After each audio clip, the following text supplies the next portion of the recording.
Welcome to the Virtual Center for the Study of the Constitution, an ongoing discussion of the founding of this nation.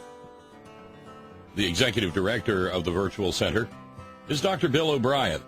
He's also your host for this conversation, and here he is now, Dr. Bill O'Brien. Good afternoon, and welcome to this afternoon's version of our Virtual Center for the Study of the United States Constitution. I am Bill O'Brien. It is a Tuesday afternoon. It's the 30th day of July, and we are so happy that you have taken time out of your busy schedule to join us if you are listening live.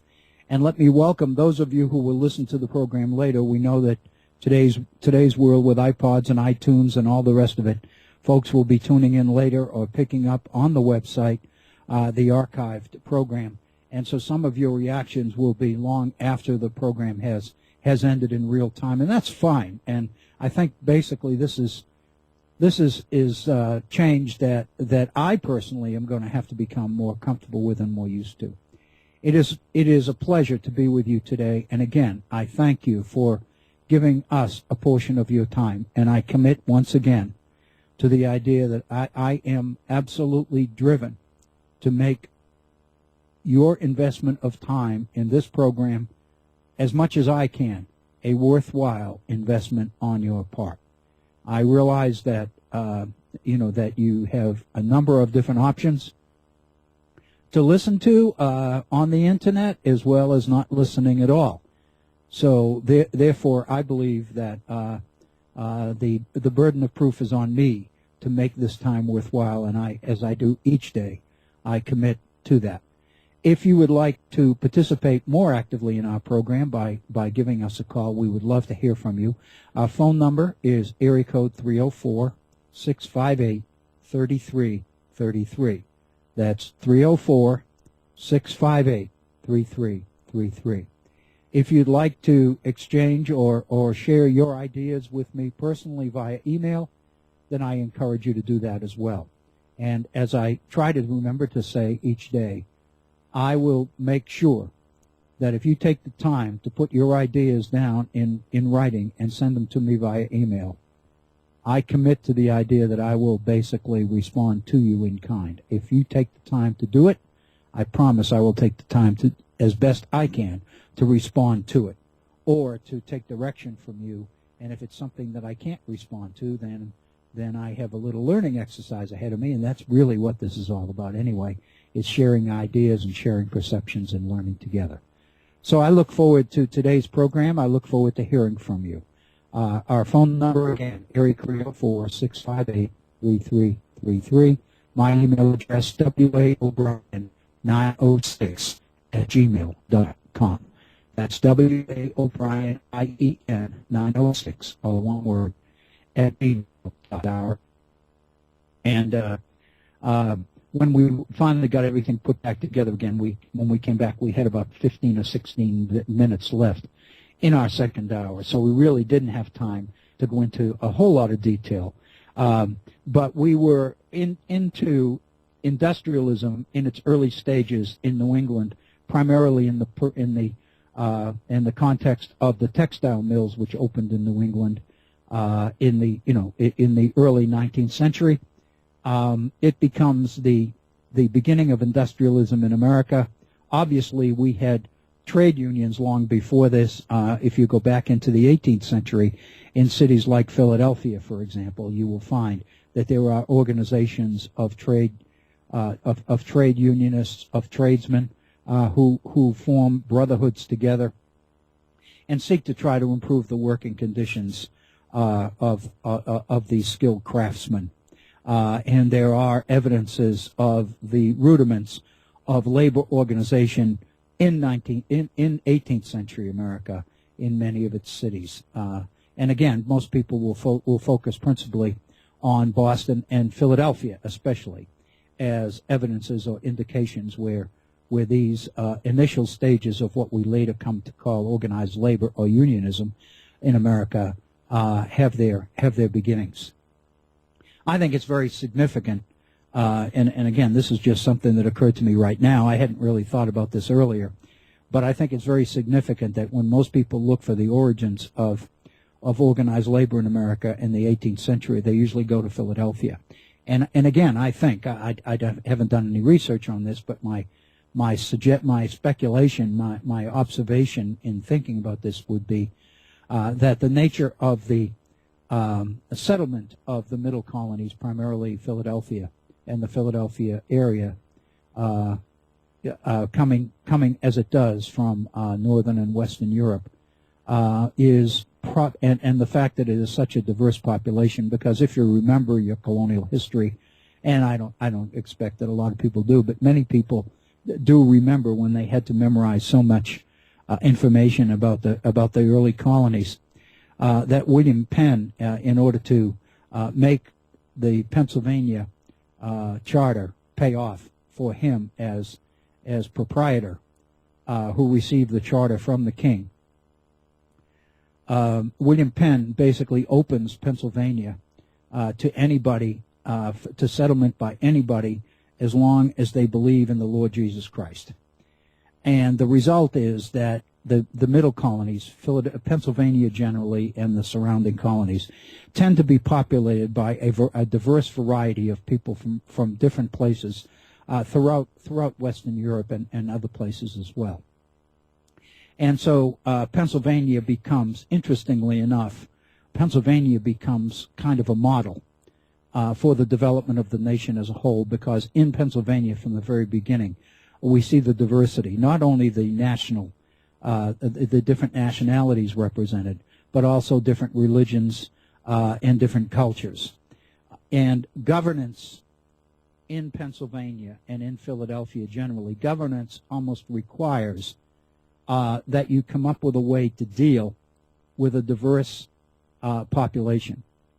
Quite a difference between here as opposed to the settlement of the southern colonies and the New England colonies. If you remember, New England is settled by whole entire congregations of Puritans who are seeking the opportunity to set up their own so-called cities in the cities on a hill, or errand into the wilderness, which is the very famous book by Perry Miller. And the idea is these are homogeneous groups. And of course in the South it's predominantly, once settlement happens, it's predominantly settled by companies, organized companies and investors, and then gradually, as more knowledge about what survival and profit from the New World is going to require, the southern colonies become much more homogeneous in their settlement. We have the development of the plantation system and the indentured servant system to serve it. And then, as you remember, in the early 17th century, we have the introduction of black slaves into the southern economy, and and that begins a whole different chapter in the history of American development. But the middle colonies are different. The middle colonies are primarily developed by people on the make, people looking for a new chance, a new opportunity. Everything that we associate with the concept of the American dream seems to be represented in the settlement and development of the middle colonies. And it's a very, very interesting study in the nature of governance, because in order to govern this kind of diversity, then you have to make some pretty profound and insightful calls in terms of what you will emphasize and what you will not emphasize. And I would suggest that many of the initial models for governance later on in a diverse, open, multicultural society, which is the way that the 13 colonies develop as we enter into the 18th century. The model for that, to a certain extent, if you think about it, becomes the governance of the Pennsylvania colony, because the diversity, both religious and cultural, is already there.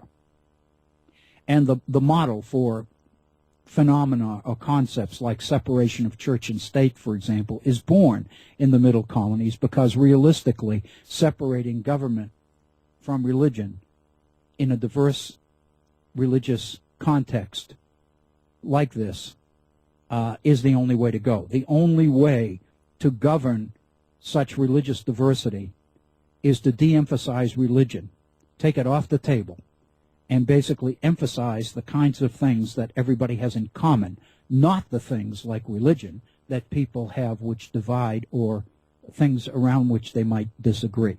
So if you're going to govern in a reasonable way that works, then you've got to make some choices. And it seems to me the model for separation of church and state is really laid out in the middle colonies from the very beginning. And I'm struck, and I'm not going to go back and do the direct quotations right now, but several weeks ago here at the Virtual Center, we looked at I think the very, very profound document by Benjamin Rush called The Mode of Education Proper in a Republic. And if you remember, Benjamin Rush lays out his idea for education for our what becomes the common school system in America.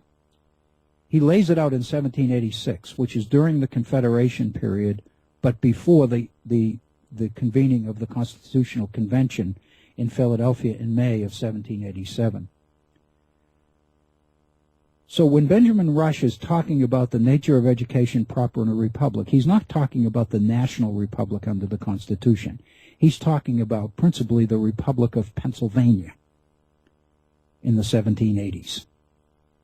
He's talking about a diverse economy. And if you remember, and I'm paraphrasing here from memory, but he talks about youngsters who have the value of education. What the schools are going to do is bring these different groups of people, young people, together. And what he talks about is people who have studied together and played together and performed athletics together and all of these things become fast friends. And many of the things that divide people, cultural differences, religious differences, etc., are overcome as a camaraderie is developed within the educational experience for young people. And he makes specific reference to Pennsylvania, and he says because of the kind of diversity that we have here in Pennsylvania in 1786, a model of education like this, which emphasizes the responsibilities necessary to maintain and promote citizenship that'll work in a republic, requires that we educate in certain ways and we do certain things. So in a sense, I would suggest to you that the model for America at large is laid primarily in the middle colonies, and so I think that's very significant. So it's very, very important then that when you look for the origins of organized labor in America, you can also look in Philadelphia in the 18th century because of the nature of the people that come here, the skilled craftsmen from various places in Europe who are coming and looking for an opportunity to grow their craft and to profit and benefit from their skill, from their talent, and the whole apprentice system is developed within America around this as well. So much of what we take for granted later on in America is born in this early period. It's amazing to me. In the many years that I taught history, it's always been amazing to me that so many textbooks and so many courses in American history at whatever level, whether it be secondary school or whether it be college level, freshman intro class level, general education or whatever, so many people feel comfortable in skipping or downplaying or setting aside the ingredients of colonial America in order that they can get to the important stuff. And the fact of the matter is, so much of what makes America tick as a society, as a nation, as a republic, is born in the colonial period. It's born to address certain issues and certain challenges. And we can learn so much. The old idea that people who refuse to learn from their past are condemned to repeat the mistakes of the past. And I would suggest to you there's so much to learn from colonial America. And when we were during our PRISM grant that I've talked about so much in preceding weeks, we were so blessed to have the services of Bob Bliss, Dr. Bob Bliss, who is the dean of Honors College at the University of Missouri in St. Louis. Bob is one of the most noted and prominent and knowledgeable colonialists that we have in the nation today. Bob studied under David Lovejoy at the University of Wisconsin, who David Lovejoy was one of America's most noted colonialists. Bob studied with him and had the added benefit of teaching for better than 25 years in the higher education system in Great Britain. Bob taught at Lancaster University for years, became chairman of the department, chairman of the American Studies program at Lancaster University in northern Great Britain, just south of the border with Scotland. Bob's perspective in terms of the European and British approach to education, his experience as an American colonialist within the mother country, teaching students in the mother country, you can't buy that kind of experience and perspective and insight. And we were so fortunate in our PRISM grant to have Bob with us for 2 consecutive summers, bringing his wisdom. And that's one of the things that I want to talk a little bit about today, because as we move into labor, into the relations between labor and management with the Industrial Revolution in America in the 19th century, and especially organized labor in the 20th century, and all the things that we have going on right now with pension programs and bankruptcies of companies who are using bankruptcy, theoretically at least. I'm thinking of the Patriot Coal situation. Patriot Coal housed central offices, corporate offices in St. Louis, Missouri.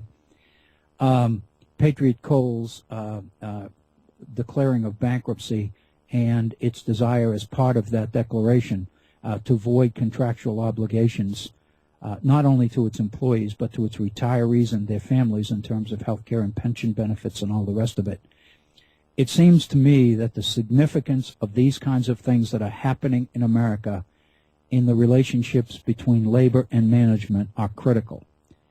And we introduced the idea of co-determination about three or 4 weeks ago in our programs here at the Virtual Center. And the idea that many of the Scandinavian countries, Sweden, because we heard from one of our regular listeners who is living in Sweden, but Sweden and Norway and Denmark, the Netherlands, many of these places regularly practice and endorse the idea of co-determination. It's a concept they've grown up with. As labor management relations have developed in these countries, so also have they developed around the idea of co-determination, which is the recognition that labor and management are not at loggerheads. They are not at the opposite ends of the political spectrum. They are not natural enemies. Rather, successful manufacturing, successful production requires the expertise of the people who actually do the work in the decisions surrounding manufacturing. It's a whole different concept of management labor relations from what we have here in the United States. And what we're doing at the Virtual Center here is trying to get our arms around the origins of what we have in this country in order to try to understand not only what we have, but why we have it and why we are committed to it. And the introduction that I've made in previous programs, and I just want to suggest it here before we get into this, suggests that the situation really calls for a major change, a whole new approach. It seems to me that the world is different now. America's need to compete successfully, America's need to draw on the expertise and the wisdom and the insight and the talents of all of its people, not just a few of its people, not just those who test out as the most intelligent in our standardized test mania that we have, but rather all of our people, recognizing that every human being, everybody, has something to contribute to the good of the whole. And what we have to do is find a way to identify that, to cultivate it, and to bring it out in such a way that the entire society can benefit from it. We have to stop excluding people and putting people into categories and stereotyping them and operating on a set of assumptions, which are our assumptions, but I would suggest to you they aren't everybody's assumptions, so that there's a question there as to whether, in fact, they're valid or not. In other words, there's a question in my mind as to whether management-labor relations, as we know them, as we've grown up with them here in America, whether, in fact, this is the only way to go. We know that it is not. We know that other cultures, other societies, other nations operate quite differently from a whole different set of assumptions. And their governments govern accordingly. Government in these countries does not operate with the idea that management and labor are at loggerheads all the time, and government's role is constantly bringing argumentative sides together in some sort of negotiated collective bargaining situation. Rather, these people have found a way to bring these groups together and to get them working together for the benefit of all. That may be the model that we all need to begin to embrace and think about. It may be time to turn the corner and look at labor management relations in America in a whole different way. And the model for this is the idea of co-determination as it works in other countries, where by law, members of labor sit at the tables and board meetings. Labor representatives are at the table when prominent major decisions about relations and work environment are made in companies, in plants, in corporate boardrooms, and all the rest of it. In our society, labor is excluded from this. In fact, these kinds of meetings are considered to be violated if somehow labor gets some inkling of the kinds of things that are going on in these meetings. It's a totally different environment, a totally different set of attitudes, and ultimately I would suggest to you it may have worked in the industrial world of the 19th and 20th centuries in America, but it's not going to work in the global economy of the 21st. In a global economy where the emphasis is on talent and creativity and the ability to work together and the idea of building a sense of teamwork and a sense of cooperation and de-emphasizing this idea of competitiveness, the idea that individuals make independent decisions. Many of the decisions that we confront today are beyond the scope of one person or a few people making. We need all the input we can get from all the people who have something to contribute meaningfully to these kinds of decisions. And so I would suggest to you that change is in the offing. And here at the Virtual Center, we need to look directly at the Constitution of the United States in order to get some idea as to where many of these assumptions and where many of these things come from. You remember, we won't go into the Constitutional Convention of 1787 necessarily today, but the 18th century, if you remember, is dominated by the idea of environmentalism. I'm thinking of the thinking of John Locke, 17th century ideas of John Locke about the impact of environment on individual development and growth. The idea that man, and this is John Locke's term, man is born with what is called a clean slate, the very famous tabula rasa. The idea that man doesn't come into this world with preconceived notions or ideas or beliefs or whatever, but that everything man becomes, he learns from his environment and those who are responsible for environment. And if you read John, never mind the political treatises on civil government that Locke is most noted for, but if you read his theory of moral sentiments, you begin to get the idea as to how man develops, how man's ideas are shaped, and the role of the environment in them. The point I'm trying to make is America's founders are steeped in this philosophy, in this set of assumptions. People believe, the founders believed, that the kind of political, social, and economic environment you create is going to produce the kinds of people you want. This is clearly the implication in Locke's thinking and much of the thinking of other philosophers during this period. The idea that man is a product of his environment.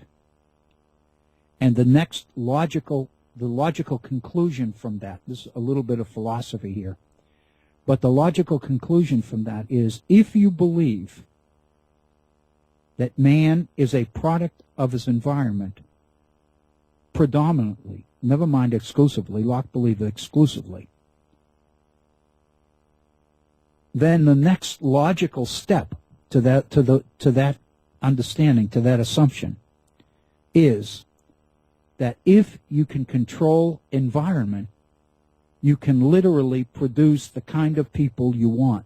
The founders in 1776, the optimism that was associated with independence in 1776, the optimism that comes through in the philosophy of the Declaration as articulated by Thomas Jefferson in 1776. That kind of optimism, the idea that Jefferson would open by saying, we hold these truths to be self-evident. What Jefferson is saying is that thinking people throughout the world understand that this is the way it is. And that kind of thinking suggests that you can create the kind of virtuous people, the kind of civic virtue within your society, within your citizenry, that makes Republican government not only possible, but gives it a good chance at being successful. Because don't forget, independence comes into a society which has grown out of a very aristocratic society, a society which is based on the assumption that the many must be controlled and directed by the few. That only the few have the wisdom and the skill and the talent and the insight and the ability and all the other words that we can think of to make the kinds of decisions that society needs in order to go forward. The vast majority of people aren't capable of making these. But the thinking is that if you create the proper kind of environment and if you give the right people the power they need to set up that environment and to create the kind of political circumstances that the founders believed were necessary, then by definition the citizens that you bring into this environment are going to mature with the kind of civic commitment, the willingness to put aside self-interest in the interest of the public interest. The recognition that individuals do not live in a vacuum, but individuals live in neighborhoods, in communities, in colonies, in states, with other people. And that people have obligations and responsibilities to each other. And you can go back to Locke and the state of nature and all of this to find it. The whole idea that people created government in order to protect property, is based on this idea that there's a community, there's a set of laws, and that people agree to them. And so what we're talking about here are the inklings of the idea of contract. The idea that the only way that you can reasonably expect to govern free people is if there is when there is a reciprocal back and forth relationship between those people and those who make the rules, those who govern them. The idea is that the ideal society, the republic, as defined by Montesquieu in Spirit of the Laws, the idea is that in order for the republic to work, there needs to be a back and forth reciprocal relationship between government and the governed. There needs to be a recognition on the part of the citizenship of citizen responsibility to community and to the benefit of the whole. It has to be there. On the other hand, there needs to be the recognition on the part of government that citizens have certain rights as well as certain responsibilities. And just as the state of nature is governed by reason, the idea that man has reason and common sense, the rules that man is asked to live by, the laws within which man is asked to live and function, need to be sensible, logical, common sense laws and regulations. So it's very, very logical that a next step in this whole idea, in this whole concept, would be the idea of contract, the idea of mutual responsibility, the idea of some sort of negotiated agreement. And you don't have to go very far back into the colonial period to find the origins of this idea of contract with the settlement of New England by Puritan congregations and the whole idea of the Puritan mission as being the product of a covenant between God and his chosen people. Puritanism functioned around the idea of a covenant. To the Puritan mind, it seemed rational, it seemed reasonable that God would logically interact with man, with his people, around the idea of contract, or the term that is used, covenant. And what you find is that in colony after colony, in congregation after congregation, there are a whole series of printed covenants that different communities are set up on. And what a covenant is an agreement amongst all the people in the particular community to abide by the rules that the community sets up in order for law and order and security and stability to happen. Man is used to functioning this way. This makes the most sense to him. And so the idea of contract, the origins of it, come from man's religion. The idea that God logically creates covenants with his people. The Puritans taught that God's original covenant was with Abraham, and the Jews were God's chosen people.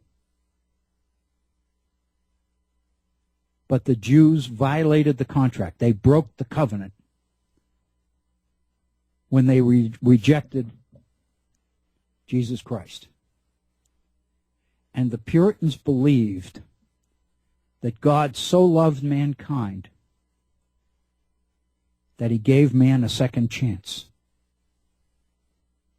And that they were that chance. They were God's new chosen people. and that God had entered into a covenant with them. A covenant is a contract or an agreement. And by definition, as we know, covenants or contracts establish responsibilities on both sides.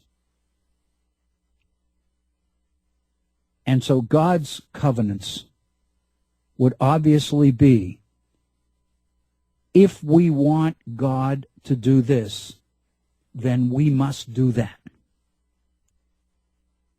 And they pour through Scripture, the ministers pour through Scripture, and they find example after example of God covenanting with his chosen, with his people.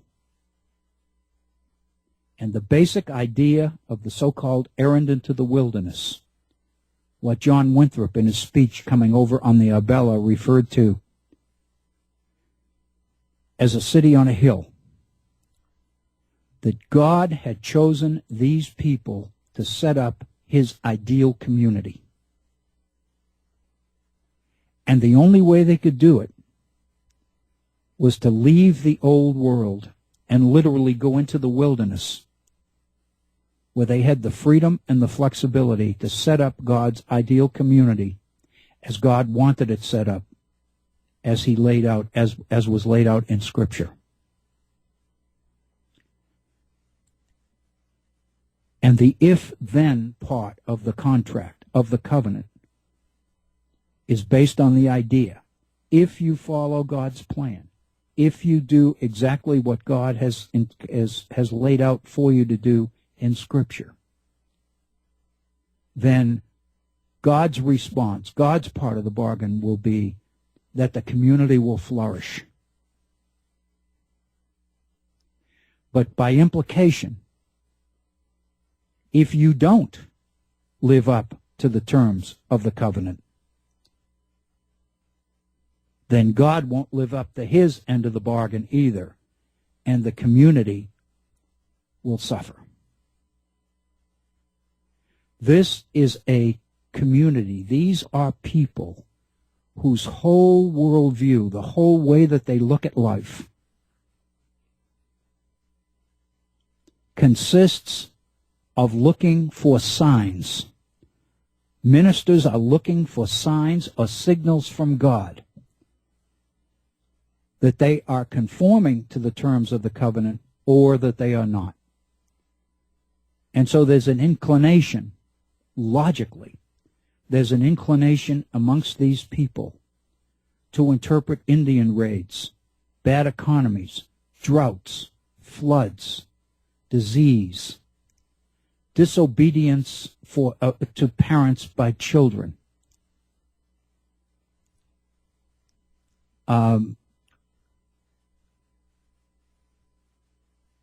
cheating on the parts of husbands and wives. All of these things are seen as signs from God that the community is off course. And so one of the most common features of the Puritan experience in America is the idea of the so-called Jeremiad, the old idea of the fire and brimstone sermon, where the minister is constantly screaming at people. We have got to get back on track. We have got to get back to doing what's right. We've got to reinstill morality in our society. We've got to make our children more obedient. We've got to make our education system better. We've got to ensure that our parents fulfill the responsibilities of what raising children are. We need to establish and lay out clearly what we expect in terms of the relationships between husbands and wives and the rearing of children. We have to lay out exactly what we expect citizens in a society like ours to be, in a community like ours, what their expectations are. They are expected to go to church and listen to the Word of God. They are not church members. Only the few, the so-called elect, are church members. But everybody is expected to listen to the sermons and listen to the Word of God, because God's work is never done. And the assumption is that the conversion experience, these people believe in a conversion experience. The conversion experience can happen at any time in any place. And it's based on the idea that if you listen to the sermons and if you listen to the Word of God, and if you put yourself in a position to hear God's truth, then chances are better that if God's plan is for you to be saved, you will experience the conversion experience, provided you are in the proper environment. Notice the idea of environment again. The idea is what you want people to be is directly contingent on the kind of environment you put them in. This is generally accepted during this period. So what we have in colonial America here is the idea of covenant and the later transition, by the time we get into the 18th century, of contract. It's a transition which is an easy one. It's a smooth one. The assumption is God operates by covenants, man ought to too. And so the assumption is that in a republic, government has certain responsibilities to its people, and people have certain responsibilities to government and to the community at large. So there is private interest, but there's also a public interest. And citizenship requires, among its people, the kind of virtue which necessitates that people be willing to put the public interest ahead of their own private interest. This is the background for what becomes a labor system in America. Yesterday, at the end of our program, we talked about in the late colonial period and in the early period of America as an independent nation, we talked about the evolving idea of paternalism. If you go to the internet and you look up the idea of paternalism,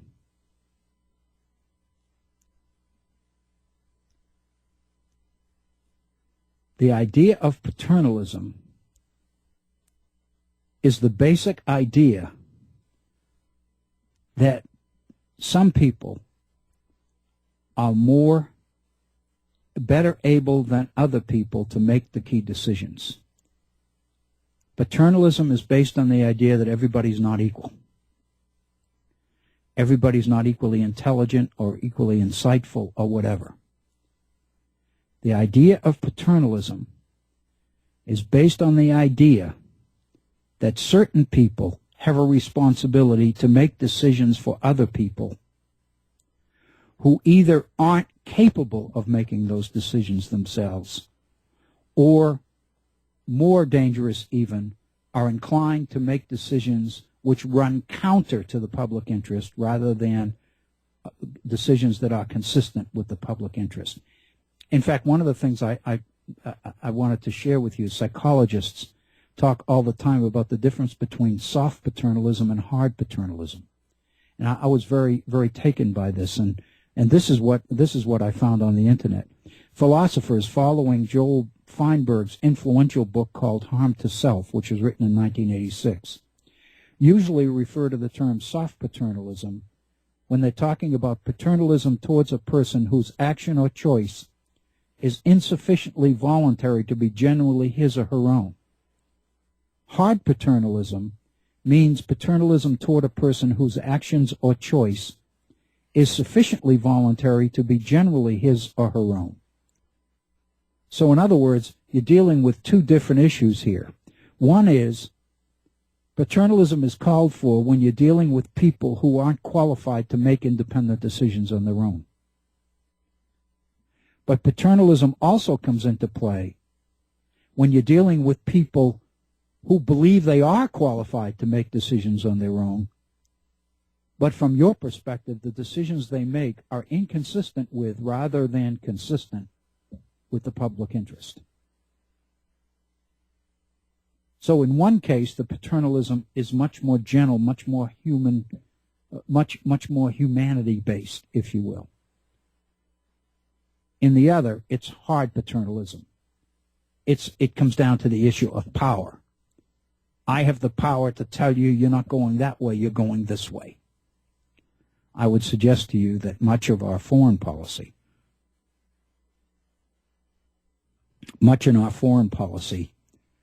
while at the beginning it tends to look to be soft paternalism, oftentimes ends up to be hard paternalism. If you look at the story of American military interventions in Latin America and other places in the late 19th century and early 20th centuries, we won't go into that now because it's just an example.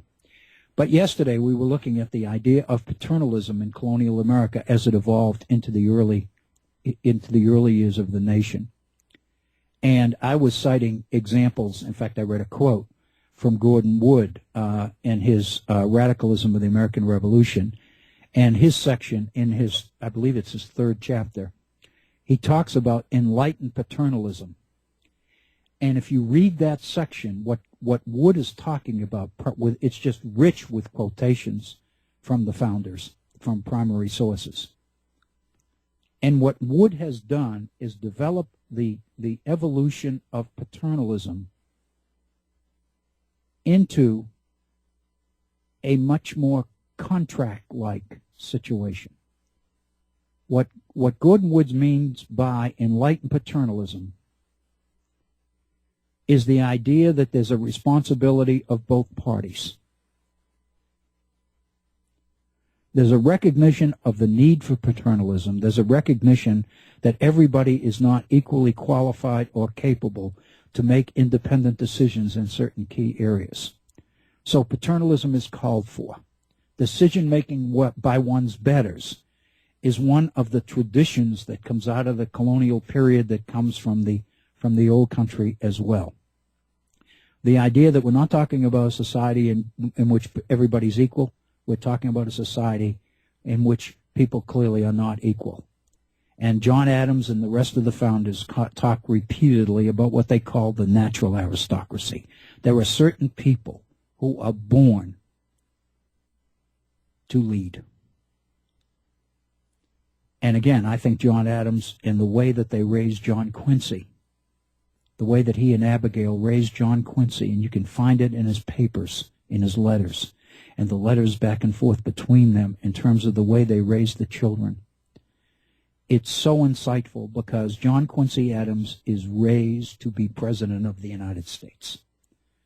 From the very beginning, his education, the schools he went to, the travel in Europe. When John is stationed in Europe, Abigail sends John Quincy over to him. John Quincy has had experience and exposure to the finest courts in France and in London. He's visited the courts of Europe. He's traveled. He's got a cosmopolitan worldview. He is well read. John is constantly emphasizing the importance of his studies, the importance of his grade, the importance of learning, because he is a leader in the making. And John emphasizes this, and Abigail emphasizes this throughout. It's a classic example of the idea that certain people raise their children, obviously, to assume leadership position. These are those that John Adams refers to as the natural aristocracy. These are the people whose culture and education and upbringing and family background and travel and exposure to the world and all the rest of it make them worthy of making decisions for other people who do not have those kinds of experiences. And John Adams makes very clearly in his private letters, in his papers, that that's really the difference between the aristocracy and everybody else. It's the difference of circumstance. It's the difference of environment. John Locke again. That how you raise, how you rear, how you educate your young people, what your education system is designed to do, all of it is designed, as Benjamin Rush said, in his mode of education proper in a republic is to teach young people from the very beginning what growing up in a republic is all about, what it means in terms of your not only your rights, but your responsibilities to each other and your responsibilities to the community at large, your responsibilities to obey your betters, your responsibility to listen to your parents, etc., and on and on and on. And if you remember, Benjamin Rush believed that the textbook best able to do this was the Bible. He was one of those people that believed that Scripture belonged in the classroom, because within Scripture are the best examples, the best models, the best stories, the best instruction that young people could get on the way they are supposed to live. So this basically then is the kind of colonial background that leads into the system, the Republican system under the Constitution of the United States. And from the very beginning, in urban America, and again, back to Philadelphia, we have the transition, the appearance of craftsmen, skilled craftsmen, who begin to organize in Philadelphia to improve work environment and all the rest of it. And that's the beginning of organized labor in America. But the point I'm trying to make is it is not a relationship based on exploitation. It is a relationship based on paternalism. What drives the relationship between labor and management from the very beginning is the idea of paternalism.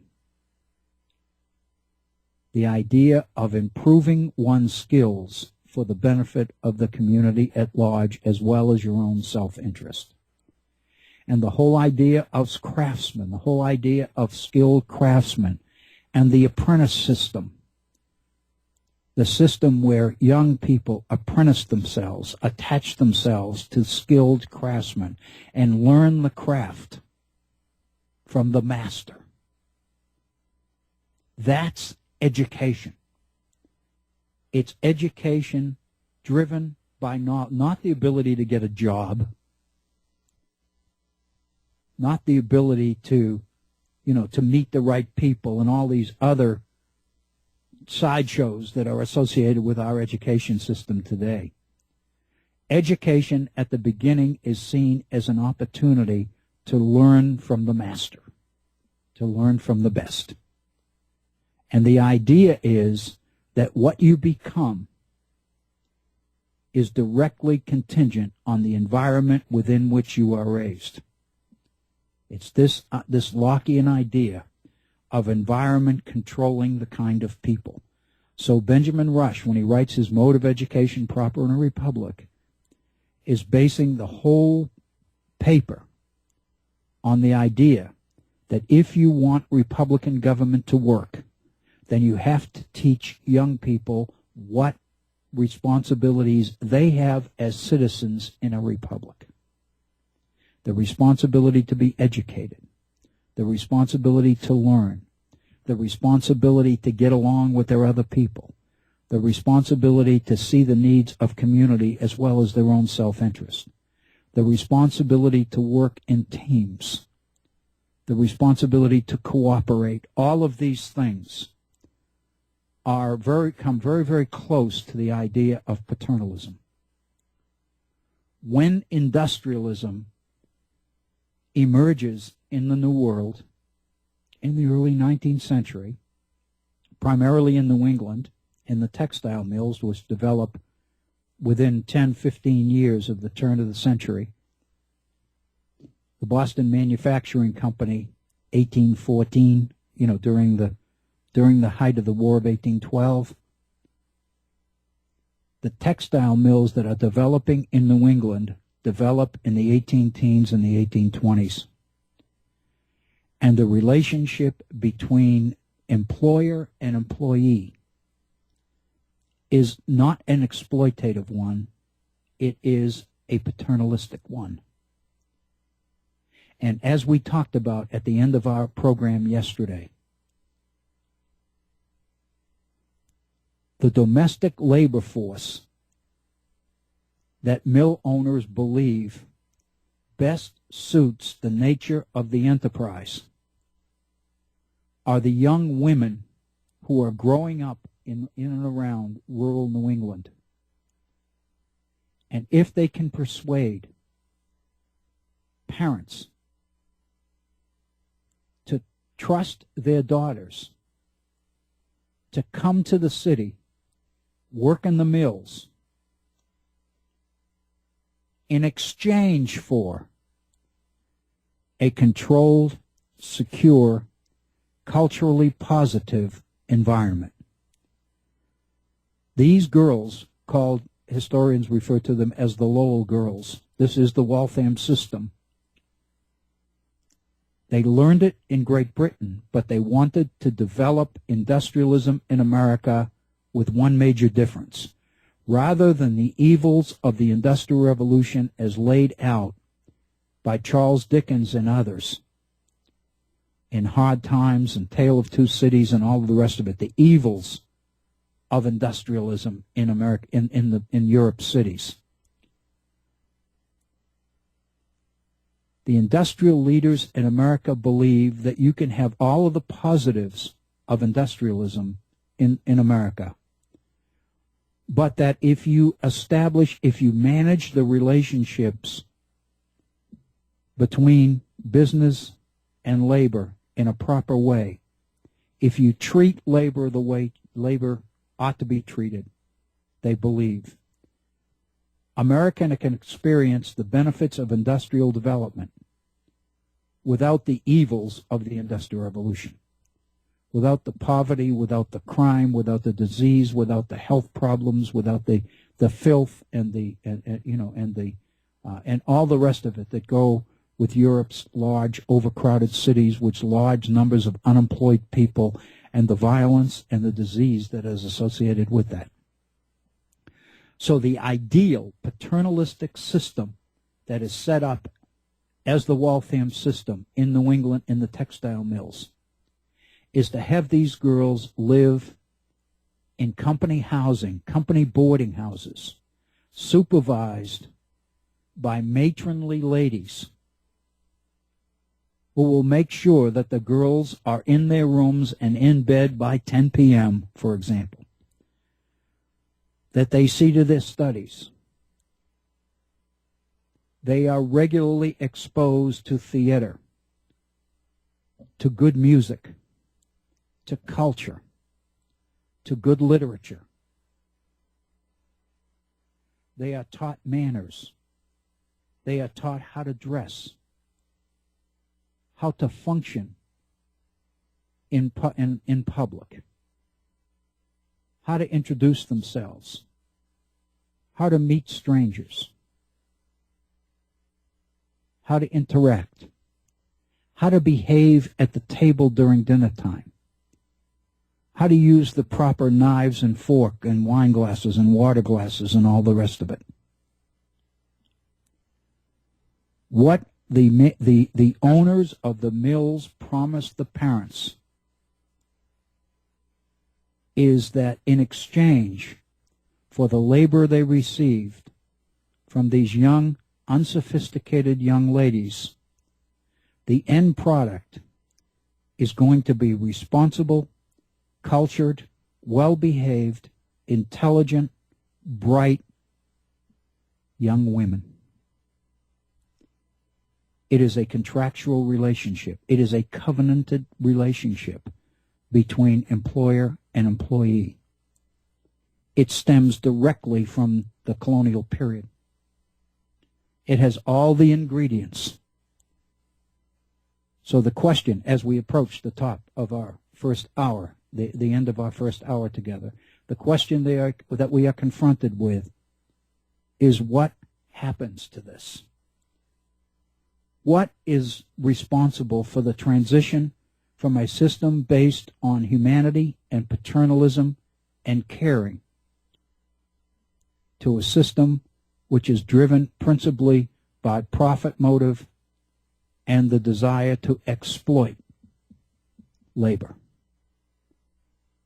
I would suggest to you There's a lot involved in that transition. And it is critical because it creates the kind of environment that produces the labor management relationships which drives the economy through the Industrial Revolution in America. It is a relationship that becomes so negative and so hostile that by necessity it almost brings government back into the picture again in the form of progressivism, late 19th century, turn of the century, into the 20th century progressivism, where government sees the need in the persons of Theodore Roosevelt, Woodrow Wilson, and other leading progressives. Government sees the need to reassert itself into the relationships between management and labor in order to reestablish a segment, a sense of the kind of paternalistic, nonviolent, non-hostile relationship that existed before. Government becomes the honest broker between two organized groups who have come to the point where they can't agree on anything. And that's the labor heritage that our country faces as we enter the 21st century and America's need to compete with the rest of the world. It's a fascinating, fascinating story. I hope that I've begun, at least, to do justice to it. It's 1 minute after the top of the hour. We've completed our first hour. We're going to pause for about 5 minutes and take a break and get up and stretch and hopefully reflect and think about these things. This is a perfect time to pick up the phone and call and offer your ideas, your comments, your suggestions on the issue at hand. The number, area code 304-658-3333. Stay with us. We'll be back. We now return to the Virtual Center for the Study of the Constitution and your host, Dr. Bill O'Brien. Thank you, Bob Kincaid, and welcome to those of you who are just joining us today here at the Virtual Center.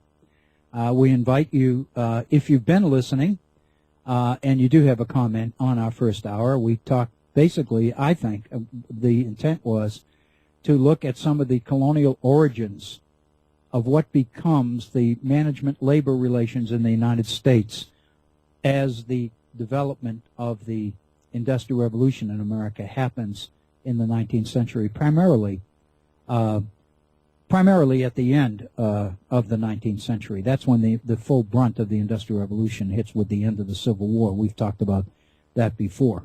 But the origins of industrialism begin with the textile mills in New England, the birth of the Boston Manufacturing Company in 1813 with its plant on the Charles River in Waltham, Massachusetts, and then the expansion north later on in the century in the 1820s, along the Merrimack River in the cities of Lowell, in the cities of Lawrence, Massachusetts, Manchester, New Hampshire.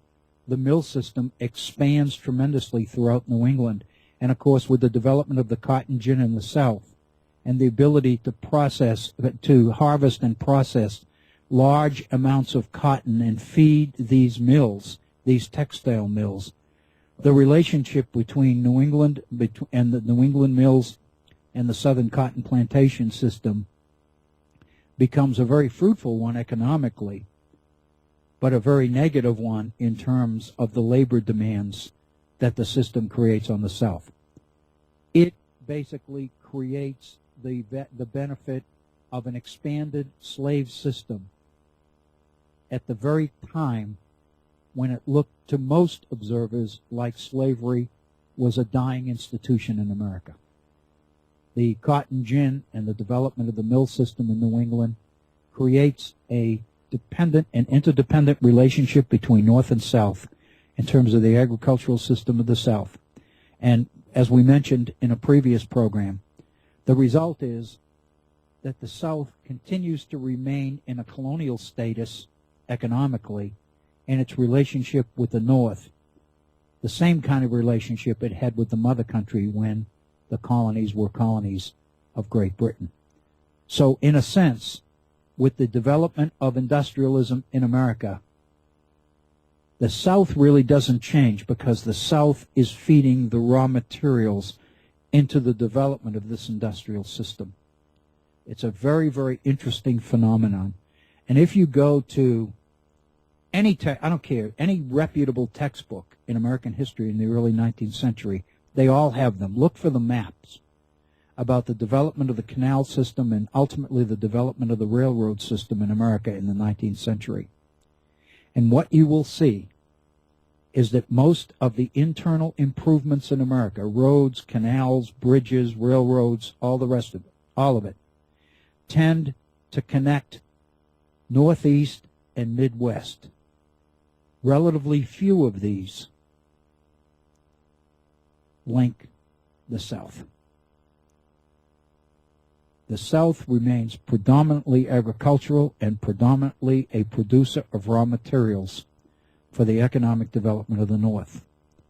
Hence, the South remains in a colonial relationship with the North, similar to that it existed as colonies with the mother country prior to 1776. And I think that's very, very significant as the differences between North and South are exacerbated in the early 20th century, and ultimately the whole system, the whole Union breaks apart with the election of Abraham Lincoln in 1860. I think this is very, very significant, very, very worthwhile. Excuse me. So welcome to those of you who are just joining us, and again, for those of you who've been with us through our first hour, if you would like to call and offer your ideas and your opinions and give our listeners a chance to hear somebody else other than me, then the time right now is a good time. The number, area code 304-658-3333. We would love to hear from you. My email address, as I mentioned at the beginning of our first hour, is waobrien906@gmail.com. That's waobrien906, all one word, @gmail.com. So where we were at the end of our first hour, when we just took our break a few moments ago, we had developed the mill system in New England, and we talked about the labor system.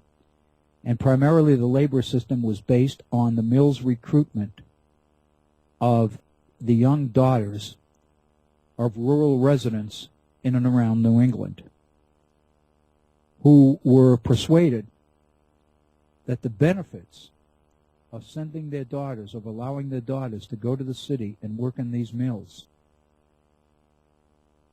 was a good deal, because not only did their daughters get work experience and make money, but they also received the kinds of cultural education and improvement that would, the mills were painted, working in the mills, the advertisements in the newspapers during this period paint them working in the mills as almost going to finishing school. I mean, the equivalent is the same. When you get your daughters back, you won't even know them, is the message. And the cultural and educational advantages available to these girls as a result of working in these mills are legion. There are publications. Many of the mills put out their own publications. The girls would write poetry and short stories and novels. And the girls would look at current fashions from Europe, and there would be diagrams and drawings in there of the latest fashions in hats and dresses and all the rest of it. And so the whole experience was a positive one for employees. It was directly connected to and attributable to the paternalism that came out of the colonial period and into the so-called new national period, with the development of the the ratification of the Constitution, the election in 1789 of George Washington, and the emergence of the system throughout the Washington and Adams administration in the 1790s. The Hamilton economic program and his whole effort to try to develop the industrial capabilities of New England, because that was the area when the colonies were colonies of Great Britain. That was the area that Britain would never allow to develop to its full potential. So Hamilton believed that economic balance in America required that government do everything it could do to bring America's manufacturing capability up to speed. And his economic program was designed specifically to accomplish that. From the South's perspective, it looked like sectional favoritism.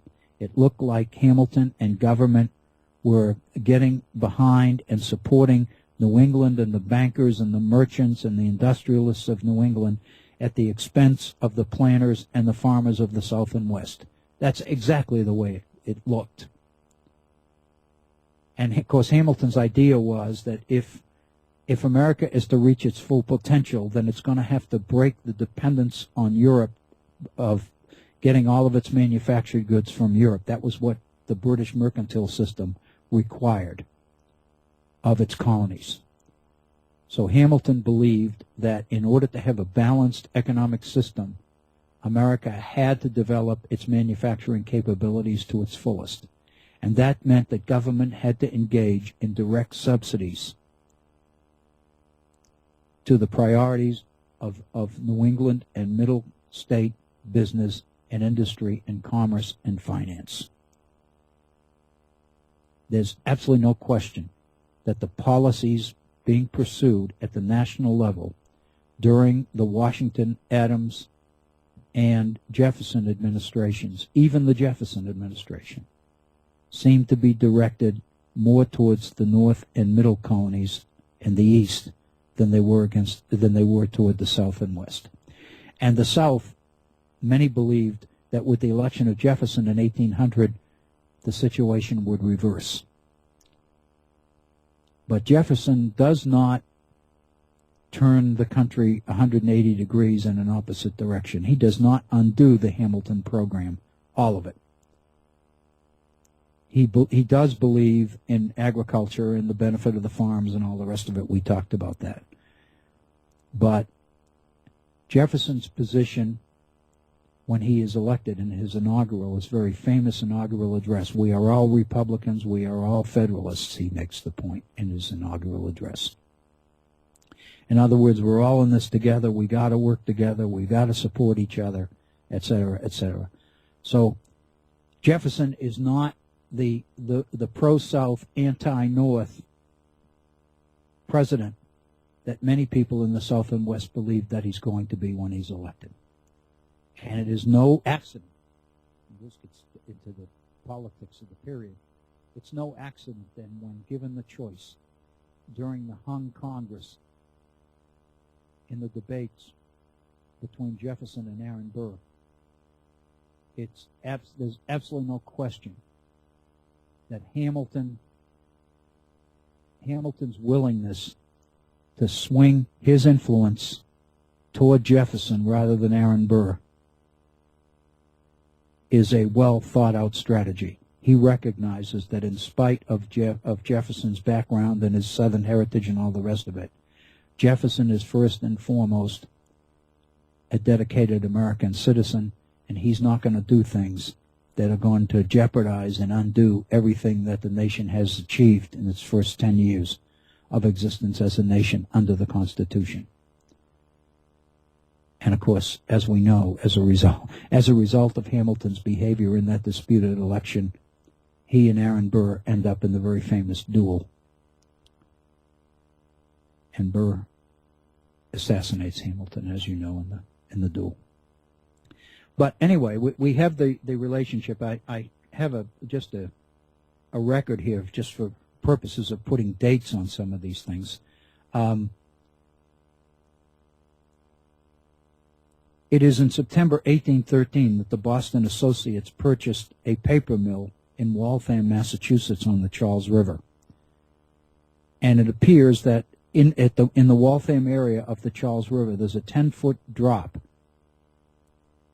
which means that the kind of water power that, you know, it's a perfect place to put the mill because there's a natural waterfall there. And so the first major mill of the Boston Associates is at Waltham, Massachusetts. And then later on, after it is successful, they create additional mills in Lowell and Lawrence, Massachusetts, in Manchester, New Hampshire. But the model is the same. And the model of relationships between management and labor is a paternalistic model. So back to the question, what messes all of this up? What happens? And I guess the answer is profit. I'm struck by, I know that this sounds too simple.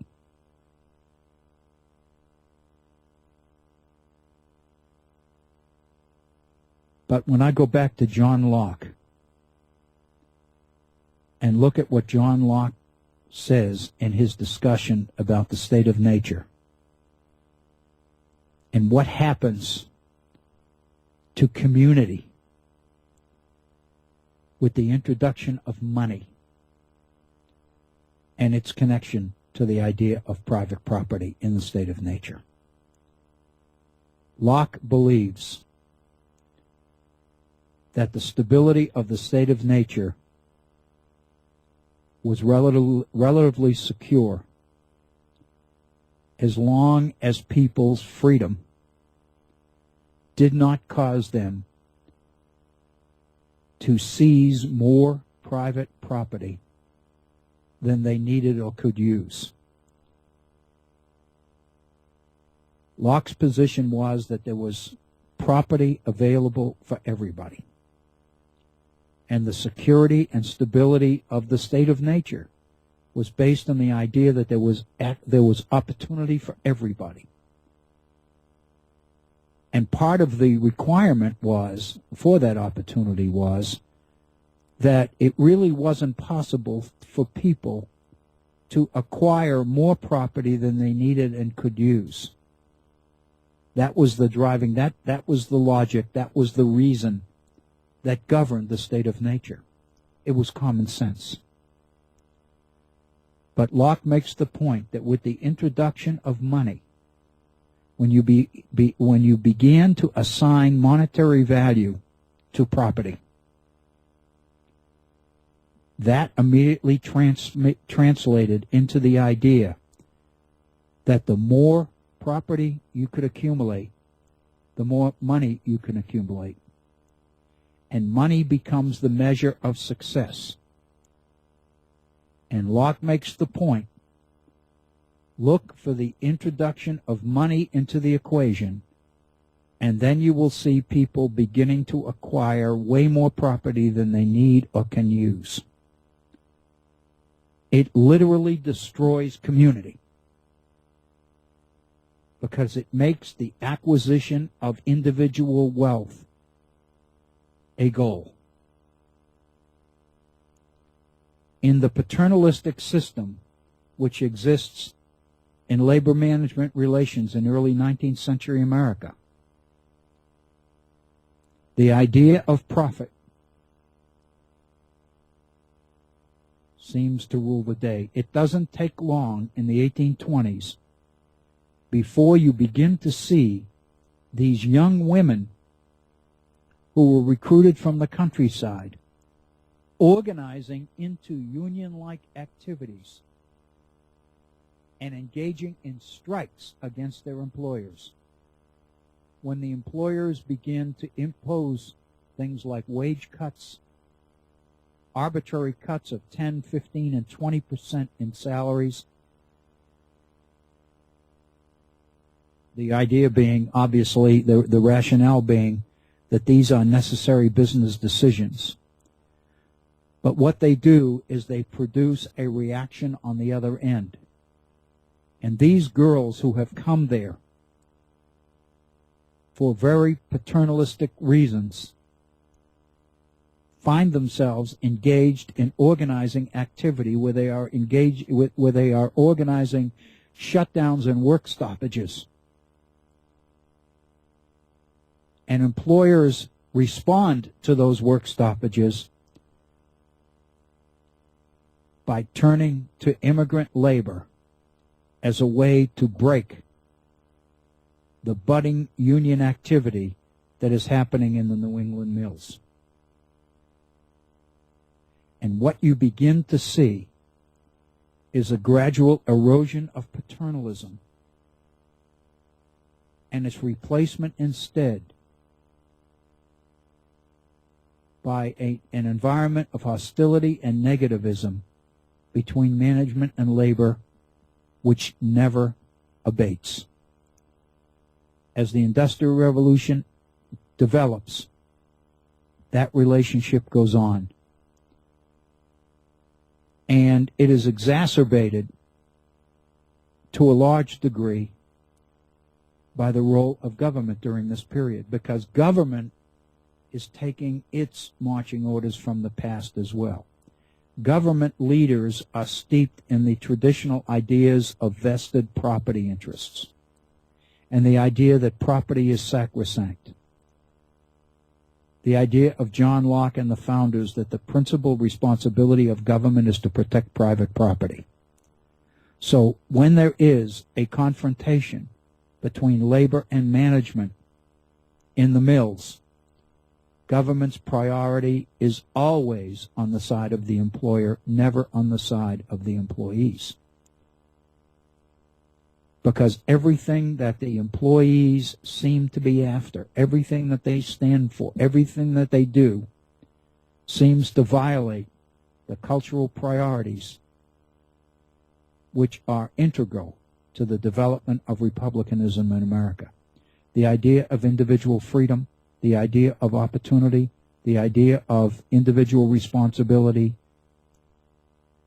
all of the things that America preaches as part of its value system seem to be contradicted by the efforts of labor to organize. The purpose of that organization is to infringe on the freedom of property owners to do with their property what they choose to do, what they will. And government's responsibility is to protect private property from exactly that. So therefore, government's inclination is to always take the side of management, rarely take the side of labor. And out of this comes the idea of contractual relationships, because we are a nation that functions around contracts and covenants. Out of this comes the principle of collective bargaining.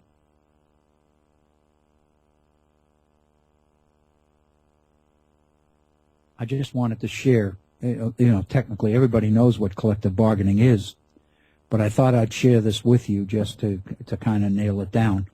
This is from the Internet. Collective bargaining is defined as a process of negotiations between employers and a group of employees aimed at reaching agreements regulating working conditions. The interests of employees are commonly presented by representatives of a trade union to which employees belong. The collective agreements reached by these negotiations usually set out wage scales, working hours, training, health and safety, overtime, grievance mechanisms, and rights to participate in workplace or company affairs. So basically, the day-to-day and hour-to-hour operations of the workplace become negotiated between labor and management. The issue that I would like to introduce at this point is an important one for reflection, because this is highly interpretive. This is my interpretation here. I would like to introduce the idea or the concept that the more reliant management-labor relations are on collective bargaining and negotiated labor contracts, This is generally seen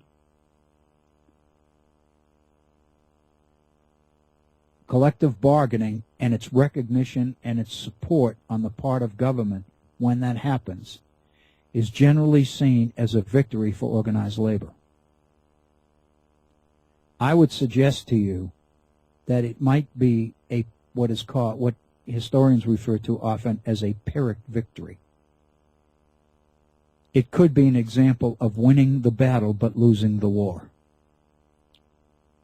Because the more established negotiation and collective bargaining becomes in labor management relations, the more solidified the assumptions on the part of each group vis-a-vis the other group.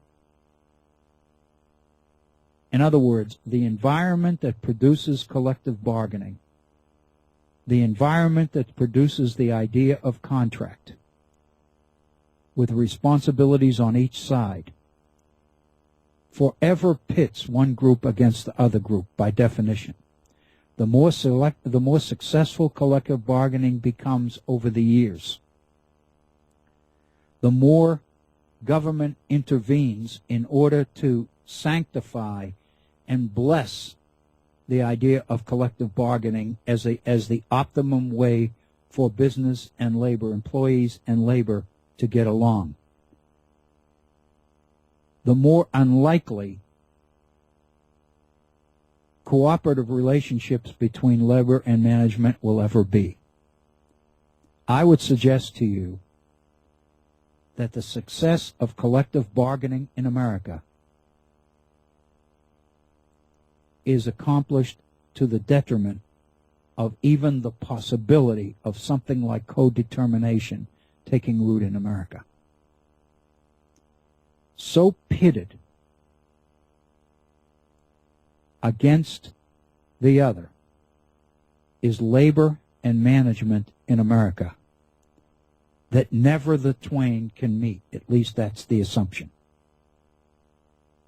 It is my belief that as we enter the 21st century, we are entering a competitive world in a global economy, which makes this collective bargaining negotiated model more of a detriment than an asset.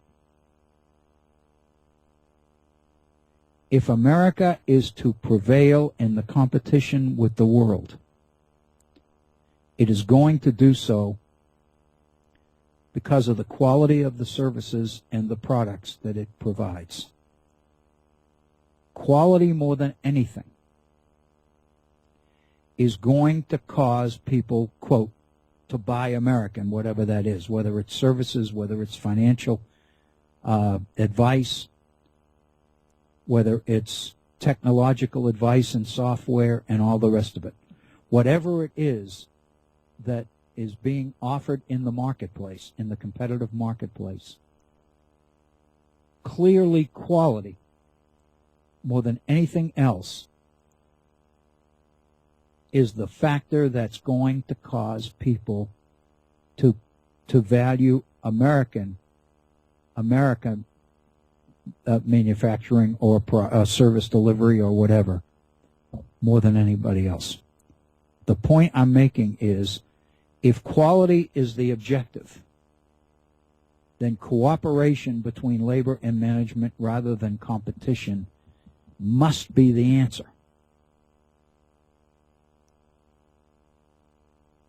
For corporate America to believe that it can negotiate and operate in the competitive global economy that we find ourselves in today, and still maintain this hostile, negative, distrustful relationship between management and labor back home, creates a burden that I don't believe America can overcome. If we are looking at job growth, if we are looking at economic development, it's going to be because management and labor in this society can work together to the benefit of both, rather than continue to operate at loggerheads. I believe that the success of collective bargaining in America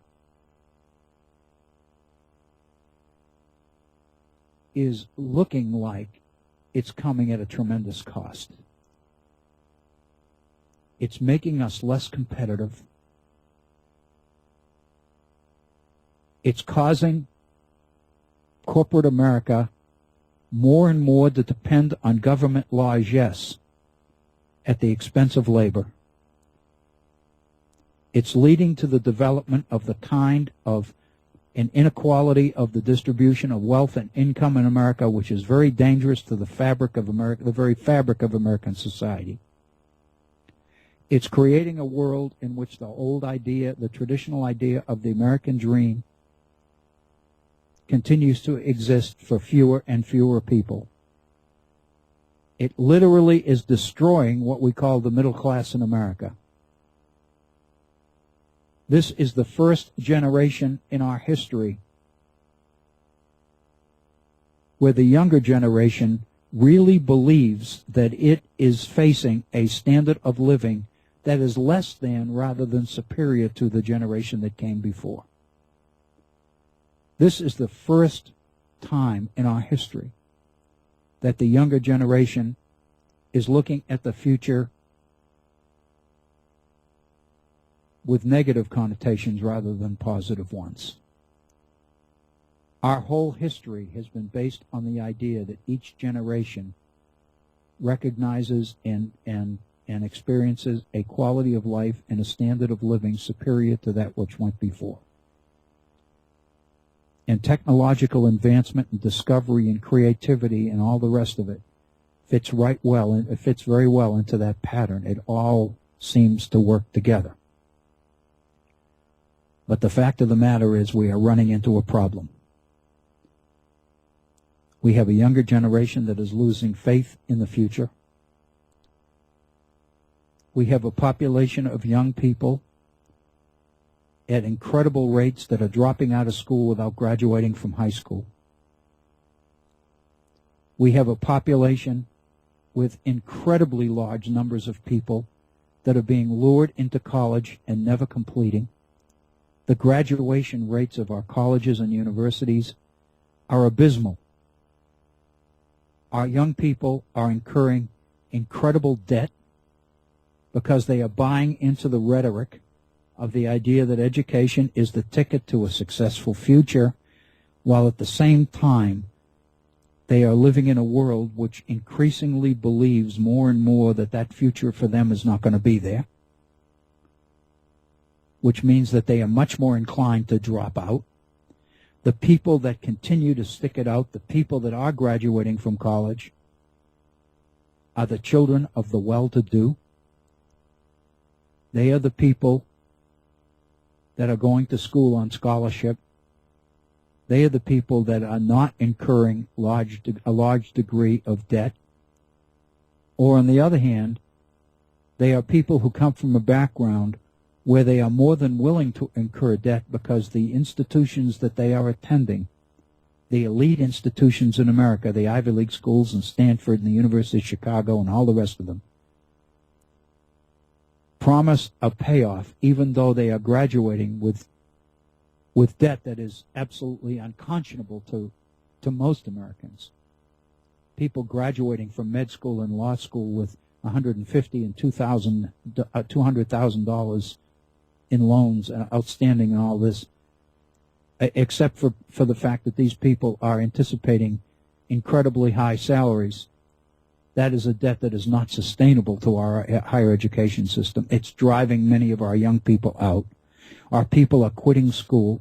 They see no purpose to education. They are at a loss because education doesn't seem to be the ticket to success that they always believed that it was supposed to be.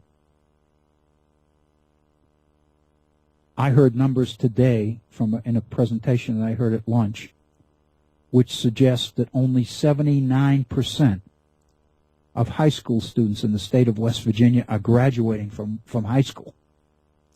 That means that 21% of West Virginia's young people are not graduating with a high school diploma.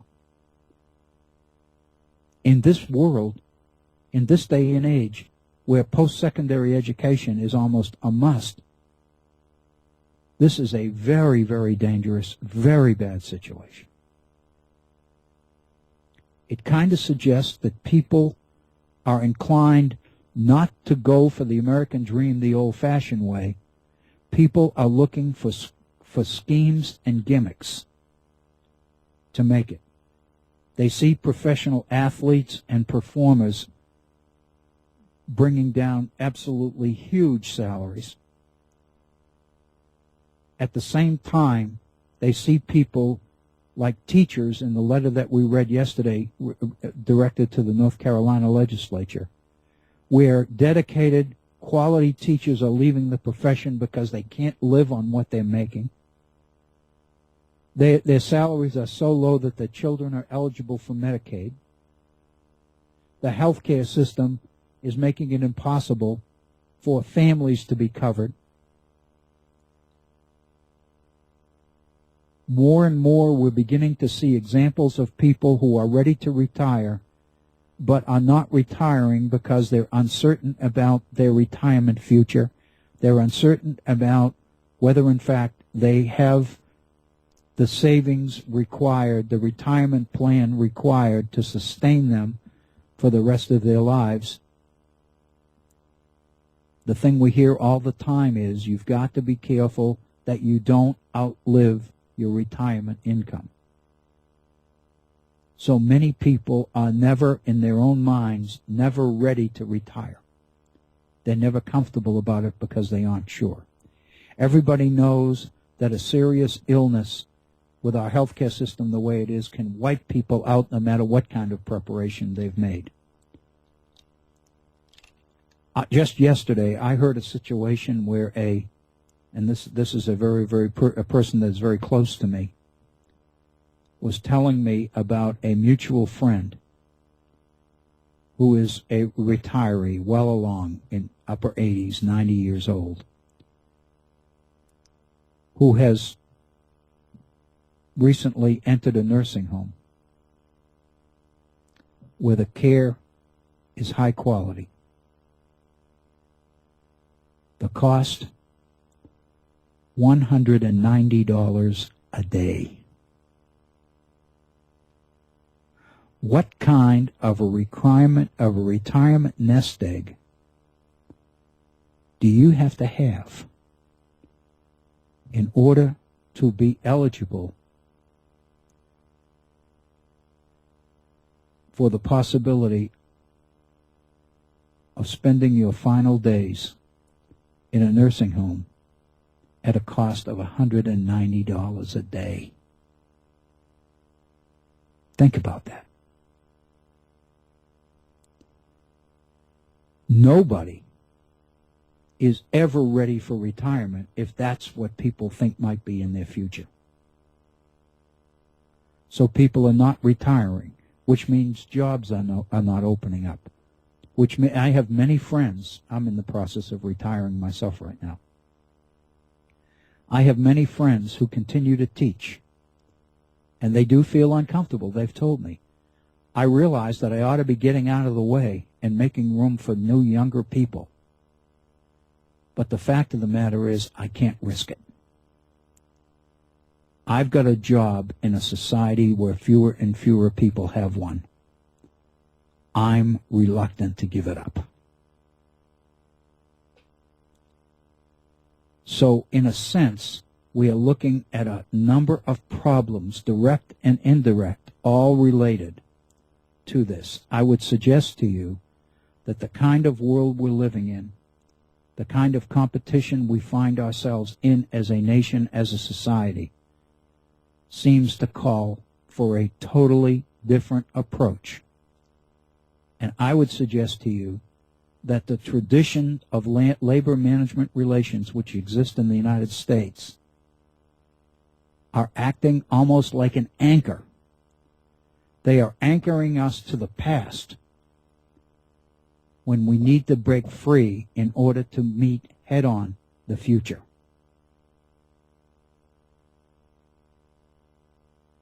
The rest of the world seems to recognize this. I just want to share this with you.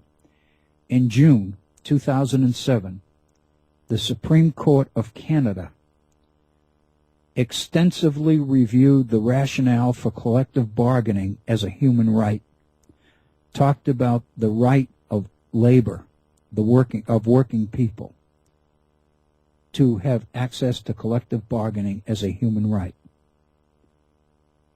In the case of Facilities Subsector Bargaining Association versus British Columbia, the Supreme Court of Canada made the following observation. This is a decision reached by the Supreme Court of Canada in the year 2007. The right to bargain collectively with an employer enhances the human dignity, liberty, and autonomy of workers by giving them the opportunity to influence the establishment of workplace rules and thereby gain some control over a major aspect of their lives, namely their work. Collective bargaining is not simply an instrument for pursuing external ends. Rather, it is intrinsically valuable as an experience in self-government.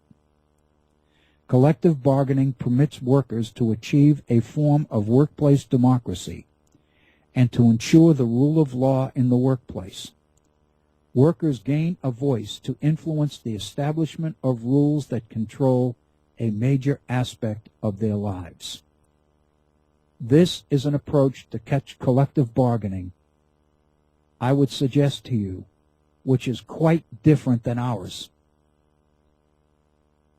Because the attitude towards collective bargaining in our society is not positive like this, it is negative. And many people are voting for governments to begin to take a hard line on the results of collective bargaining. We are avoiding pension obligations. We are supporting the right of corporations to terminate negotiated contractual relationships with employees that were made as a result of collective bargaining. Our whole approach in this society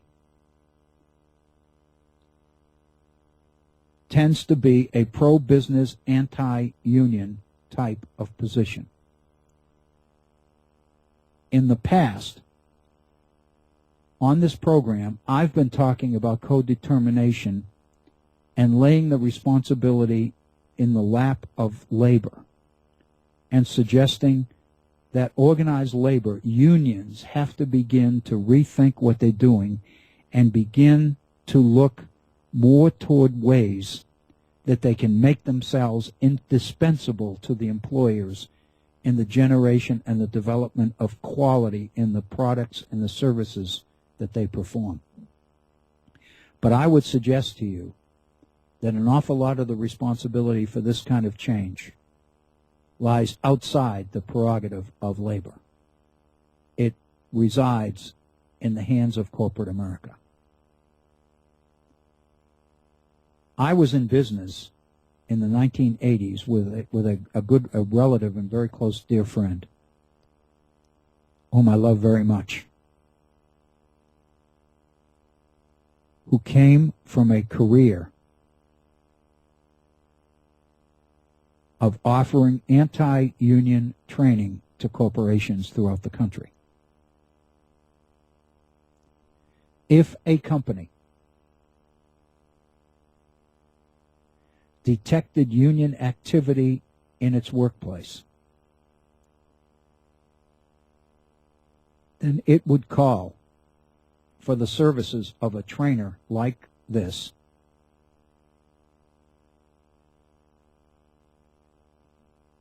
and her job was to come in and meet with management and lay out strategies to undercut, short-circuit, and destroy union activity in their own workplaces.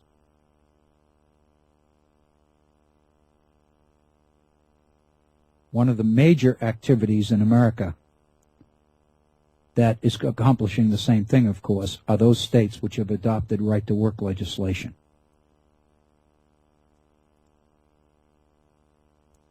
like the 18th century nomenclature associated with the idea of federalist and anti-federalist.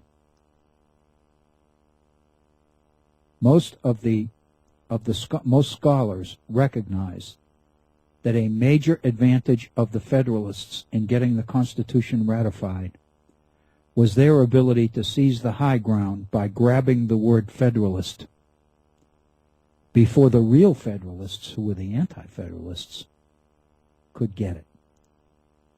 In other words, by calling themselves Federalists, supporters of the Constitution took the initiative from those who were really Federalists, who saw the division of power between states and the central government as being critically important. And there are quotes from many of the leading framers of the Constitution that suggest that one of the major advantages that the Federalists had in the ratification struggles in state after state was the fact that they were called Federalists. And the general population, the general citizenry, was confused and uncertain as to what it was they were voting for. Because the people who were called Federalists and who were on the ballot as Federalists were in fact not in support of federalism at all, but were in support of the new Constitution and the federal power that it brought to the table. The point that I'm making is that what you are called and what you are able to do is significant. There is collective bargaining, but collective bargaining based on the idea of respect for the input and the contributions of the other side is a different kind of collective bargaining than we talk about in this country. And we have got to change that. Labor has got to change it. But so also do employers have to change it. It is not an accident as we sit here in late July of the year 2013. It is no accident that while we seem to make false start after false start in terms of moving beyond and recovering from the recent recession, the fact of the matter is that that recovery does not seem to include the creation of jobs. The unemployment rate seems to be stuck at the 7.6, 7.7, 7.8% level that it was at 2 and 3 years ago.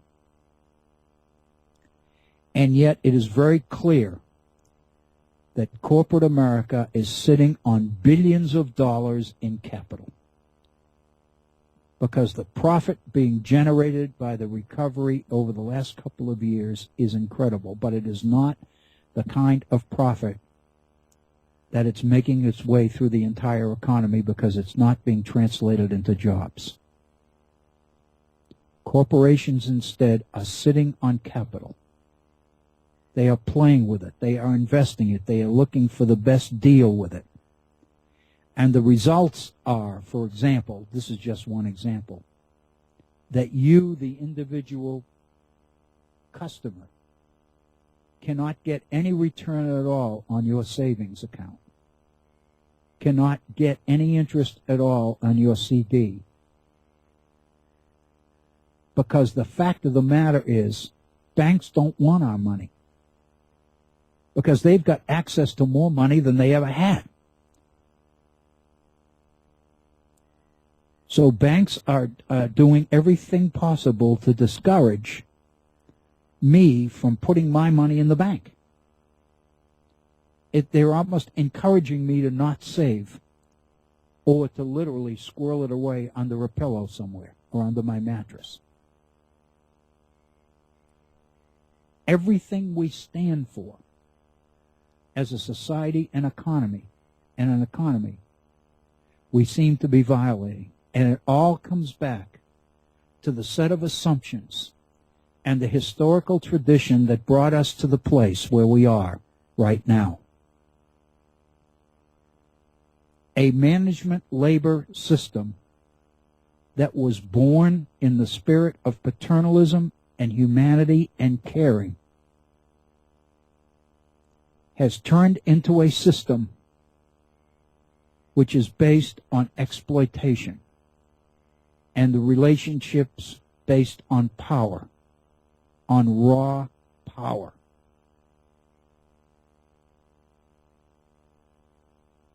And that tradition